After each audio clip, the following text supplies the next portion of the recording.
Il problema nostro sono le aree verdi che devono essere preservate, cioè il sindaco non ci deve fare assolutamente nuovi parcheggi, perché ci porta il monossido di carbonio sotto le finestre di casa.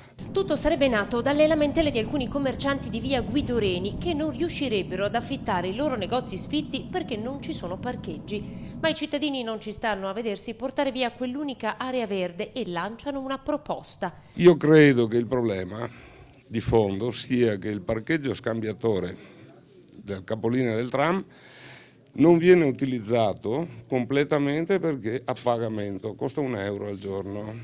Le persone che vogliono risparmiare questo euro parcheggiano le macchine vicino alle fermate di tram, intasando i pochi parcheggi che ci sono. Liberare il parcheggio scambiatore del tram e regolarizzare con un disco orario gli altri parcheggi. Posti auto nella zona là di via Guido Reni ce ne sono nei dintorni, lì proprio una vicinanza di 20 metri, quindi non è il discorso di mancanza posti auto il problema che non affittano i negozi. Tra via Moreto da Brescia e via Jacopo da Ponte e San Gregorio, il comitato ha calcolato che ci sono almeno 320 posti auto. Quell'area è area verde e sarebbe anche da attrezzata per i bambini.